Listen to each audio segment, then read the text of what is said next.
我和闺蜜一起穿越，她穿成了王妃，我却穿成了一只猞猁。救命！同窝的猞猁睡相极差，睡着睡着，一个带着味道的大屁股就怼到了我头上。小何，小何！婉婉做贼似的捏着嗓子喊我，我赶紧从窝里跳出来。她一把捞起我，你再坚持一下，我明天去跟女皇陛下争取你的抚养权。我满心疑惑，为什么是明天不是今天？她好歹是个王妃，要治猞猁都不能提前要吗？万一我被别人选走怎么办？放心吧，不可能的。我听他们说了，这一窝的猞猁属你是个残次品，别的猞猁一看就是威武雄壮的好坯子，只有你短胖炸毛，骨量不足，指定没人要。我瞪着他，转念一想，这倒是好事，没人跟我抢。婉婉又安慰我半天，说等把我弄回去，再想办法看看能不能把我换成人参。他嘴上说着委屈我了，手却很诚实，不停揉我的耳朵。我有一句国骂，不知当不当讲。第二天，我和同窝的2只猞猁被带到兽舍供人挑选。那2个兄弟才3个月大，就已初具威风凛凛的潜质。同龄的他们肩高比我高出不少。不对，我为什么要跟猞猁比啊？我是人啊！我气呼呼地趴在了地上。女皇陛下有3个儿子，婉婉的便宜老公是老二，因这窝猞猁正好3只，女皇便让3位皇子妃进宫选主。婉婉让我放心，她一早便和2位便宜妯娌打好了招呼。老大是太子，享有一切优先权，肯定不会选我这个电窝的。按照惯例，我会落在3皇子手上。听说3皇子主动要我，我和婉婉开心疯了。女皇陛下还没来，我板牙趴准备睡会。那只虽然孱弱，不过挺有趣。是啊，少见这么短胖的猞猁，像个小狸奴呢。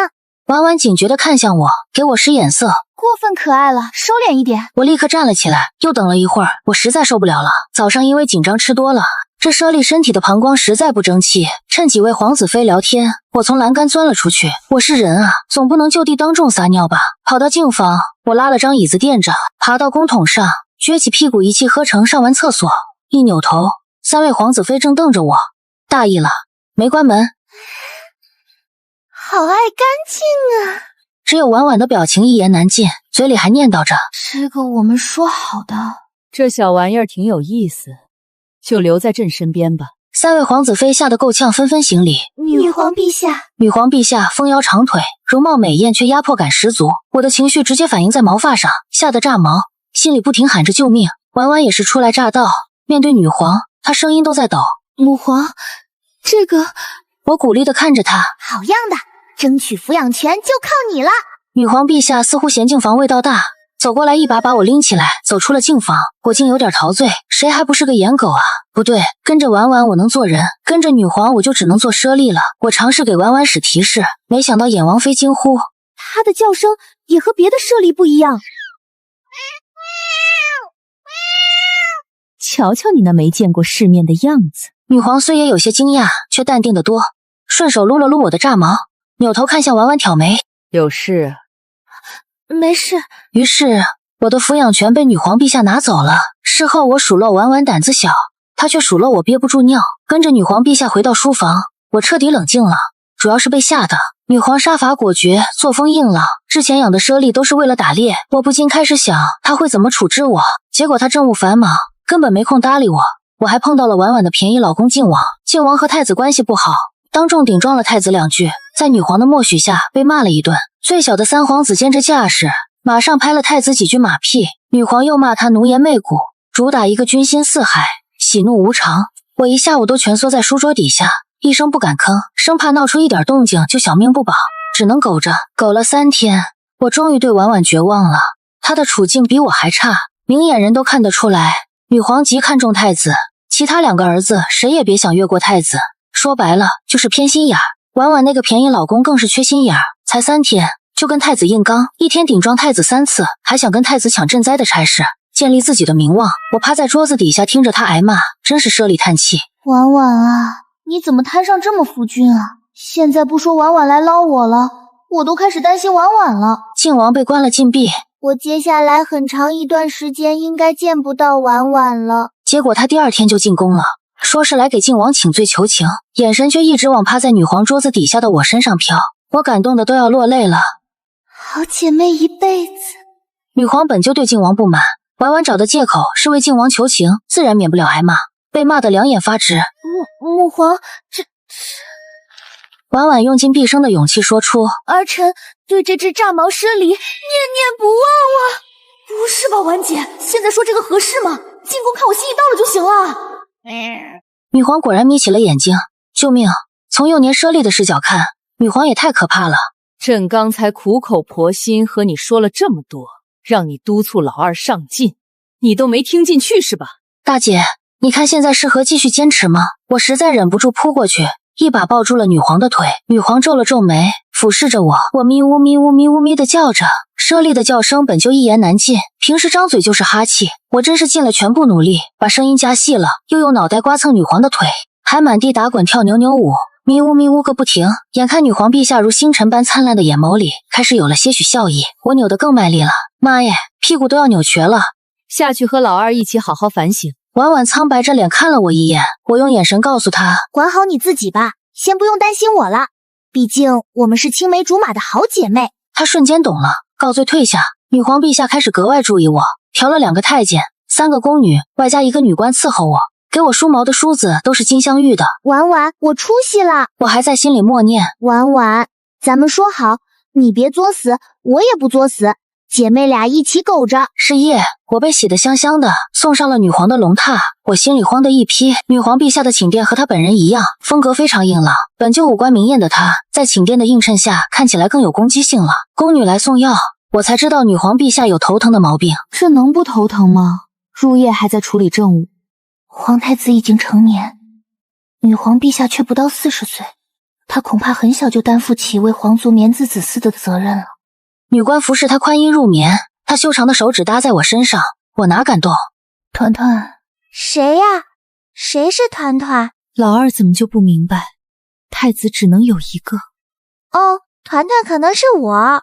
女皇陛下的手一下一下顺着我的毛，夜深人静，她对着我这么一只猞猁，我以为她会说点心里话，结果她什么也没多说，靠在榻上睡了。气氛突然变得孤独，我悄悄地叼着薄毯给她盖上，然后睡在了她旁边。没想到第二天我醒来，彼时我正蹲在餐桌旁，盯着桌上的早膳出神。女皇陛下刚坐下，还没来得及动筷子，女官就急匆匆闯了进来，禀报要事。昨天半夜，城郊暴雨成灾，女皇陛下立刻冲出去接见上报的官员。我正感慨陛下业务能力超强，救灾刻不容缓，连一顿早饭的时间都要省。结果就看见那个看守的宫女当着我的面就给早膳下了毒。不多时，女皇陛下回来了，走到门口又顿住，吩咐身边的女官紧书：“你亲自去一趟，朕对耿大人不放心。眼下赈灾为要，追责为次，你去敦促着耿尚书，切莫因为官员互相推拨责任，耽误了民生。”女皇陛下走回餐桌前，头痛地揉了揉太阳穴。我先跳上了椅子，试图跳上桌子，结果高估了我的小短腿，啪的一声摔了下去。幸好地上有地毯，摔得也不咋疼。女皇陛下笑了，一把把我拎起来。怎么，想和朕一起吃？我冲着她咪呜咪呜叫。女皇陛下会错了意，竟然试图喂我一勺加了料的鸡肉粥。我们团团最喜欢吃鸡了，对吧？宫女惊恐地瞪大了眼睛，你能有我惊恐吗？我疯狂地挣扎，婉婉啊，你什么时候进宫给我当翻译啊？我要死了！女皇文韬武略，力气自然也大，勺子被我踹翻了，她一手还牢牢地拎着我。团团怎么了？我努力挣扎，她把我放到了桌子上。好机会，我冲过去对着那个宫女嗷嗷叫。我一边冲宫女叫，一边伸出爪子指着那碗鸡肉粥，嘴里还喊着团团团团。眼看她还是不懂，我就在桌子上来回跑，尽最大的努力比划，指宫女，指粥，再用爪子指我的头。好在那宫女不中用，我伸爪子指头的时候，她腿一软，直接跪下了。事后，女皇陛下为了奖励我，命人给我打造了一个带金台阶的金马桶，钱从太子府出，因为这个宫女是太子府送进宫的，据说还是个懂药膳的高手。此外，伺候我的宫女太监对我的称呼从团团变成了团团殿下。光是这样还不够，我听说同窝的那2个猞猁已经开始接受捕猎训练了。某天女皇陛下抱着我开玩笑，团团天天在后宫无不无聊，朕带你去打鸟吧。给我吓的，那苦是我能吃的吗？从此我苦练夹子音，扭扭舞也跳得更卖力了。不夸张地说，我走到哪儿，宫女们都是欢呼一片，控制不住的那种。女皇也不会阻止他们，不过女皇自己不会这么绷不住，她通常就是笑眯眯地看着我跳扭扭舞。我的地位彻底稳固了，不用去打猎了，不用打猎，我就开始想玩玩了。哎，姐妹，也不知道你行不行啊，嘿嘿。结果想啥来啥，靖王进宫了。那天我正趴在女皇陛下给我准备的小玉台上晒太阳，一睁开眼就和靖王大眼瞪小眼。该说不说，靖王长得挺可的，毕竟他母亲的基因摆在那儿，爹也是千挑万选送进宫的皇夫。眼下靖王才19岁，高肩宽腿长，一双凤眼，脸还有点奶气，好像比太子和他3弟都可爱点。他看了我半天，然后憋出一句：“婉姐让我给你带句话。”婉姐，你怎么什么都跟他说啊？靖王满脸困惑，分外艰难的又开口：王妃让我给你带句话，说挺好，勿念86。懂了，最后那个886是防伪的，不错啊，婉姐，传话还带防伪。我快活的冲靖王咪了一声，他被雷的不行，满脸都是我是谁，我在哪儿，我在干什么，然后飘飘然的走了。有了这句话，我踏实了不少，但也就踏实了不到3分钟，靖王就和女皇陛下吵起来了。大概意思是，太子进献的宫女本就懂药膳，竟敢行刺女皇，陛下就这么算了，甚至只罚了太子府一个金马桶，实在太轻。女皇看着他，你闹够了没有？靖王当然没闹够，甚至敢冲女皇咆哮：母皇，难道只有大哥是您亲生的吗？难道儿臣和三弟就不是您的孩儿吗？我被吓疯了，他都当了19年儿子了，怎么还不懂？在女皇陛下这里，会闹的孩子不但没奶吃，还会挨打。女皇陛下果然沉下了脸。你大哥是太子，便是君，你是臣。上次也是因为这个你才被禁足，这才刚出来，是又忘了吗？儿臣请求彻查太子谋逆案。好家伙，女皇陛下直接赏了他一个大逼斗，然后让他回去继续禁足。婉婉又进宫请罪了，这回女皇陛下在清心阁议事，她就在廊下等候。看来陛下是想晾一晾她。我屁颠屁颠跑过去，婉婉，哎呦，怎么瘦了一圈？小脸苍白，这小憔悴的样子可把我心疼坏了。她不是穿过来当王妃的吗？怎么混得比我这个猞猁还苦？婉婉伸手撸了撸我的背毛，你还真是养胖了不少。我一屁股坐在她身边，你没被小老二连累吧？婉婉左看右看，见四下无人，才敢叹气。也不知道陛下怎么想的，偏心也偏得太过了点儿。其实我能理解，这当父母的搁我们那儿这么偏爱一个孩子，得让人骂死。女皇宠爱长子，明眼人都看得出来。太子也有点唯我独尊，挺讨厌的。而且他对其他2个儿子是真的打压。以我们现代人的眼光来看，这样肯定不对。不说一碗水端平，也不能这么区别对待。三皇子年纪虽小，却已经躺平了。只有靖王经常愤愤不平，婉婉叹气。靖王不过就是在渴望一点母爱而已啊。我有点警觉，婉婉，这是他们家的事情，跟咱可没关系。还有，别怪我没提醒你啊，可怜男人倒霉一辈子。婉婉的嘴角抽了抽。婉婉得了召唤去面见陛下，她表现得很克制，很理智，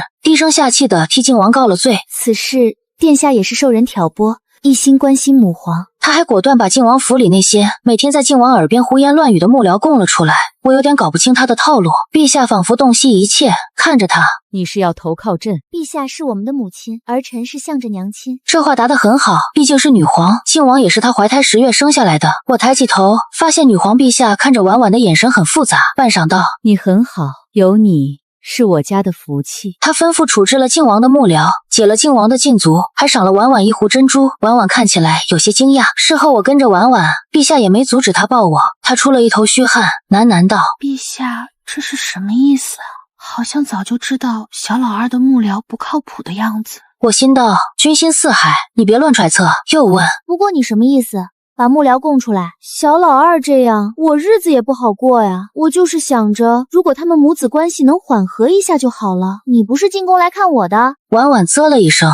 你现在出宫都用金马桶了，亲。行吧，那马桶设计的确实挺好，我又有点担心。你把小老二的幕僚卖了，没事吧？婉婉满不在乎。没事，他不会把我怎么样的。我听着他的口气不对，忍不住问：婉婉，你不会和小老二搞对象了吧？那不能够，你看我傻吗？我看像不像不重要，重要的是女皇陛下看他估计挺像傻子的。没错，他蹲在地上跟猞猁聊天的画面被女皇陛下瞧见了。婉婉吓懵了，站起来舌头都捋不直。母后皇。女皇陛下对几个儿子很严厉，不过对儿媳妇倒是不会太计较，淡淡道：回去吧。婉婉顿时如蒙大赦，一溜烟就跑了。女皇陛下一把把我拎起来放怀里撸，动作还挺顺手，我也习惯了。正想在她怀里找个舒服的姿势趴着，就听见她跟最亲近的女官锦书说：去查一查靖王妃的母家最近有什么动向。我心里头一个机灵，又想着婉姐估计和原靖王妃的母家还不熟呢，应该查不到她头上吧。正想着，女皇陛下突然又对宫女说：团团洗过屁股了吗？我当场尴尬，这回陛下的话，团团殿下不让洗。女皇低头教训我：你呀，自己不会舔，又不让人家洗，也太不听话了。我自己会蹭干净的阿卫，况且我是人啊，怎么能自己舔或者让别人洗？只能怪我过分散发魅力了。那宫女说起我洗澡不让洗屁股的事情，甚至津津有味，而女皇陛下竟然也不阻止。然后我喜提女皇陛下每天亲自给我洗屁股的荣誉。女皇陛下让人去查过婉婉，我这颗心就一直悬着，直到锦书来回禀。婉婉姑娘这阵子未与母家有什么来往，倒是靖王殿下自己和岳家通过几次信。女皇陛下听了消息，冷冷一笑，把靖王妃的爹迁到边关去。如此一来，靖王的幕僚被废了，能帮得上忙的岳家也远了。女皇陛下又让人去叮嘱靖王府，锦书又回来禀报，靖王殿下郁郁寡欢，倒是王妃常常陪伴在侧，夫妻和睦也是好事。夫妻和不和睦，我是不知道。重点是靖王这多方助力被斩，尤其是婉婉的便宜娘家摘出去了，他也没那个资本，天天跟太子吵架当显眼包了。我也松了口气，在我艰难地适应了奢丽生活时，这只奢丽1岁了，女皇陛下竟然为我准备了一个寿宴。到这回，女皇宠爱我这只奢丽已经人尽皆知。当我过个生日，她还是搞了个小家宴，邀请了3个儿子和儿媳妇，还有几个亲信的大臣。说白了，整个皇朝最尊贵以及官最大的几个人都来祝我生日快乐了。宴会开始，我就被所有人撸了个遍，感觉撸掉了不少毛。再一个，我这辈子没听过这么多彩虹屁。团团的毛真好，油光水滑的，一看就知道被照顾得十分精心呢。团团一看就不是普通的邪力，有皇族气质。眉宇之间依隐有陛下的风采，就连耳朵上的2撮毛都霸气侧漏。我从未见过腿如此短的猞猁，如今看来是因为她天生就得让人伺候，是猞猁中的贵族啊。婉婉忍无可忍，扑哧一声笑了出来。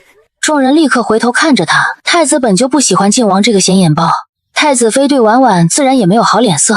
怎么，弟妹是觉得我们哪里说的不对吗？没有，我也觉得，团团殿下很有贵族气质，短短可爱那个。眼看他满头汗，我连忙从软垫上爬起来，在一阵团团殿下动弹了的欢呼声中，奔向了人群最外围的婉婉。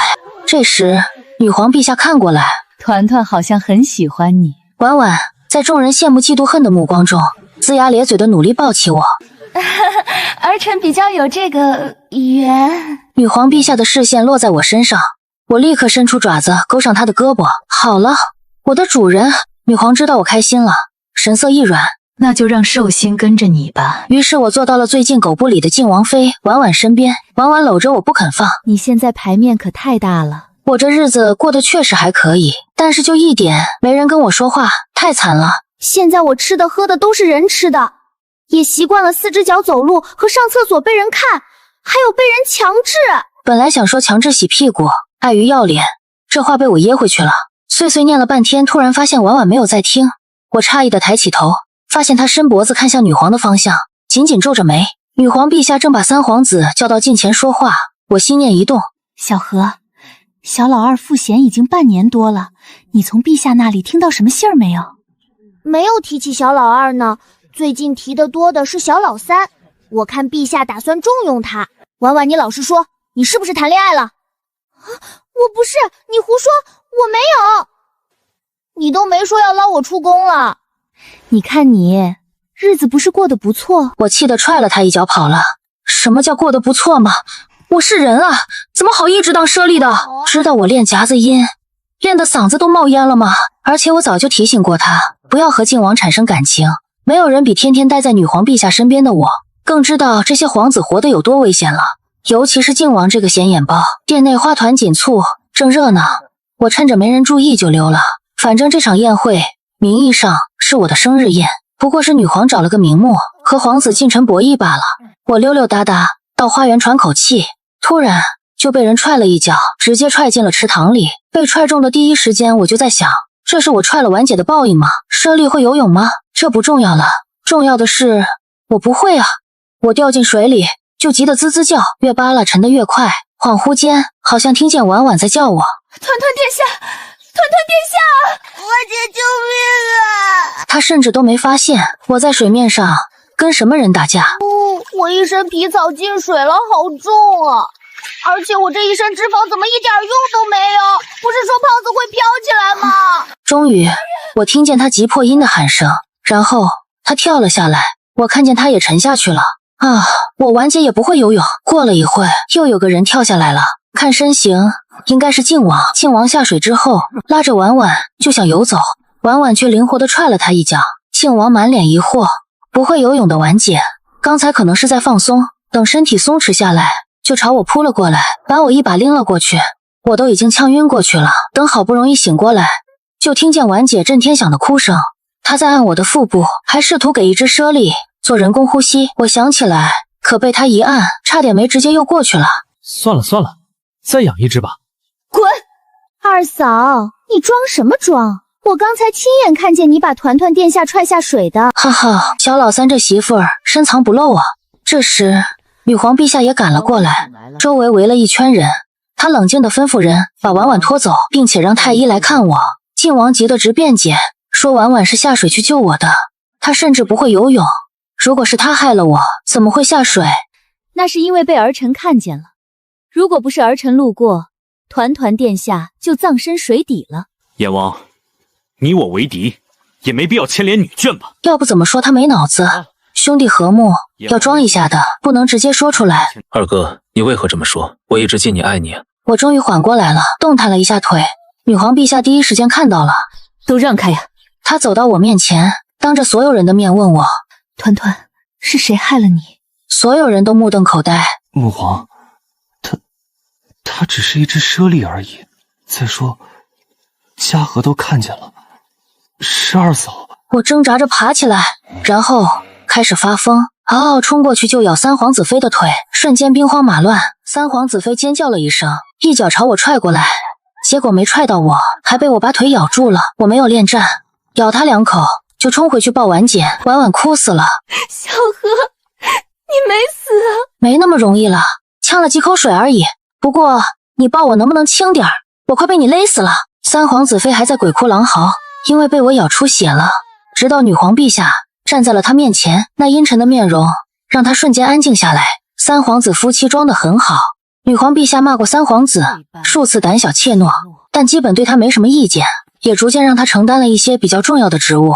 如果不是这次突然谋害一只可爱的小猞猁，真的要一直被他们骗过去了。他怕是没想到一只猞猁能为自己发声吧。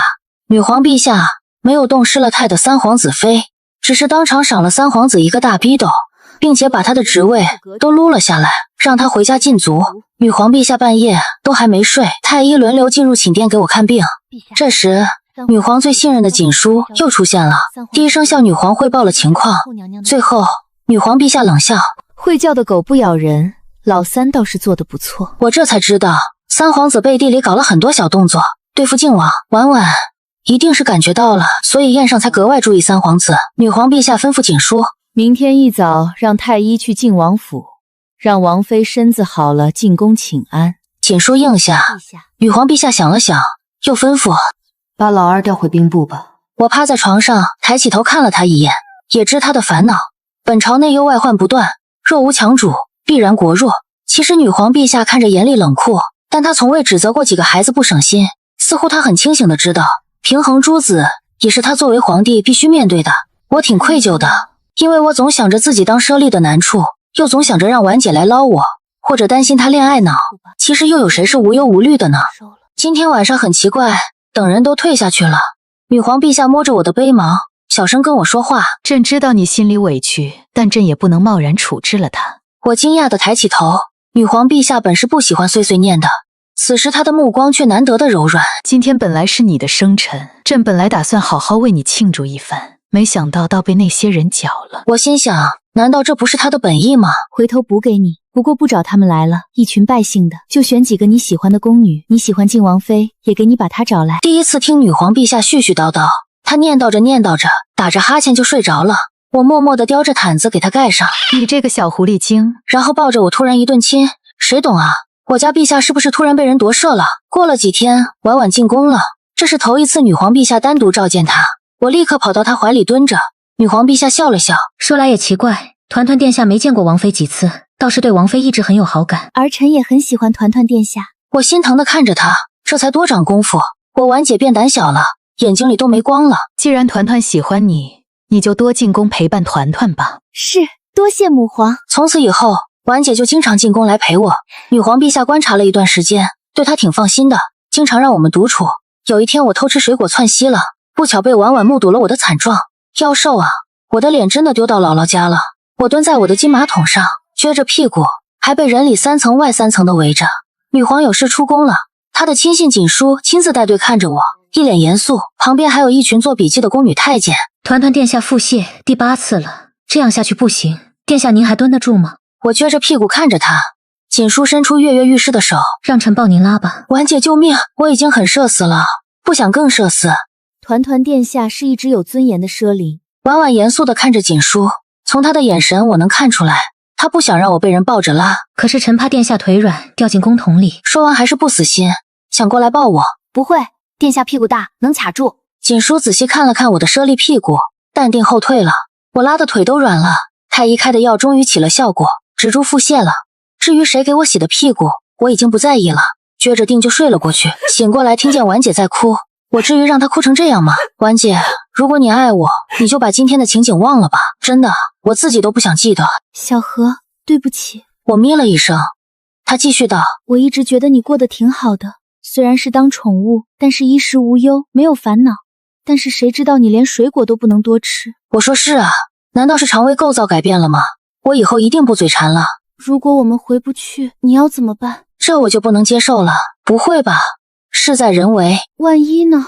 万一回不去了，你要一辈子不吃水果吗？我总觉得他有什么事瞒着我，但是我好累啊，没力气问了。那我就吃肉呗，吃肉挺好的。说完我又迷迷糊糊的睡了过去，感觉婉姐抱住了我，她小声说，小何，我一定会保护你的，就算当势力，也要你当最快乐的势力。婉姐因为频繁进宫，很快就变成了最得婆婆宠爱的儿媳，这也没什么不对的。我婉姐上辈子就是双商在线的顶配少女，然后我想吃啥就跟她说，她来安排，起码顿顿饭都非常符合我的心意，这感觉就像回到上辈子了。我总开玩笑说让她包养我，可这快乐的日子没有持续太久，太子在猎场坠马了。要命的是，他还是跟靖王一起去打猎的，太子被抬回来的时候就已经不行了。我和婉婉跟在女皇后面匆匆赶过去，就看到那原本意气风发、睥睨天下的年轻人，在面对生命最后的时光，他抓住女皇的手。母皇救！女皇陛下沉默不语，只是握着他的手，定定地看着他，那双素来锐利的眼眸第一次褪去了所有威严与算计，只剩难以言说的沉重。殿内静得能听见烛火跳动的噼啪声，太子的气息越来越微弱，握着女皇的手一点点松开，最后彻底垂落。女皇依旧保持着握他手的姿势，久久未动。朕的太子怎么就留住了？我蹲在他脚边不敢出声，只悄悄用脑袋蹭了蹭他的衣摆。女皇为了查清太子坠马的真相，也为了稳住朝堂，直接下令将靖王夫妻幽禁在靖王府，等候彻查，府中上下不许随意出入。朝堂之上彻底乱了套，太子猝死，储位空悬，各方势力蠢蠢欲动。三皇子衍王竟率先跳了出来，一改往日胆小怯懦的模样，借着太子之死大做文章，在朝堂上煽风点火，暗指太子坠马并非意外，隐隐将矛头指向靖王，意图搅浑水，坐收渔利。女皇何等通透，一眼就看穿了他的心思，本已决意处置衍王，可就在此时传来了衍王妃怀孕的消息。这消息像一剂催化剂，朝堂上的官员们瞬间开始站队押宝。不少人见衍王妃有了身孕，便认定衍王日后有望登顶储位，纷纷倒向衍王阵营。一时间，衍王的声势竟越来越盛。而女皇也借着这段时间的观察，彻底看清了衍王藏在怯懦外表下的勃勃野心。不久后，女皇神色平静，缓缓开口：“众卿不必多言，朕已有身孕，往后朝堂之事仍由朕亲领。”一句话彻底打破了衍王的谋划，那些押宝衍王的官员瞬间减声，衍王脸上的得意也僵住。终究是竹篮打水一场空。日子一天天过去，女皇的孕象越来越明显。后来女皇下旨将婉婉召进宫中陪产，特许她无需再待在靖王府幽禁。婉婉进宫那天，我早早就在宫门口等着，扑进她怀里蹭来蹭去，却在不经意间察觉到她小腹微微隆起。我愣了愣，随即反应过来，婉婉也怀孕了。就在我满心震惊，想跟婉婉确认的时候，宫中突然响起了厮杀声，混乱瞬间蔓延开来。靖王反了，他被幽禁数月，早已按捺不住，又听闻女皇怀孕，担心自己再无出头之日，便暗中联络旧部，趁宫中守卫松懈之时，率军闯宫，想要逼宫夺权。婉婉被这突如其来的变故吓懵了，站在原地浑身发抖，连反应都反应不过来。而就在此时，女皇却神色从容，丝毫没有临盆的慌乱，反而厉声下令，调动宫中侍卫镇压叛乱，直到靖王被生擒押到女皇面前，我才明白这一切都是女皇设下的局，她根本没有怀孕。所谓的孕象，不过是用来稳住朝堂，调出靖王这只藏在暗处的野心家的诱饵。她早就料到靖王不会甘于蛰伏，也早就查清了婉婉怀孕的事，刻意召婉婉进宫，也是为了保护她和孩子。靖王谋反失败，被彻底幽禁在冷宫，永世不得出宫。朝中大臣纷纷上奏，请求严惩靖王府相关人员，连带着婉婉也被牵连其中。可女皇却力排众议，当着满朝文武的面叹了口气，此事与靖王妃无关，皆是朕没教好自己的儿子，让他生出了不臣之心，委屈王妃了。一句话便将婉婉从这场风波中摘了出来，还依旧允许她留在宫中养胎。几个月后，婉婉顺利生下了一个女儿，粉雕玉琢，眉眼间竟有几分婉婉的影子。女皇十分喜爱这个孩子，常常让人抱到宫中陪我一起玩耍。后来婉婉才跟我说，其实我想起来了，上辈子的我们其实都出车祸死了，现在这样可能是魂穿，我不敢跟你说，也是怕你接受不了。行吧，那我要当最尊贵最快乐的舍利，你当最厉害的女官，然后养我。好。也正是从这时起，婉婉越发上进，凭借着自己的聪慧与通透，一步步蜕成为了女皇身边最得力的人。而两辈子都胸无大志的我，最大的梦想就是能被闺蜜养着，现在成为了每天被人宠着供着的舍利，也算是求人得人了。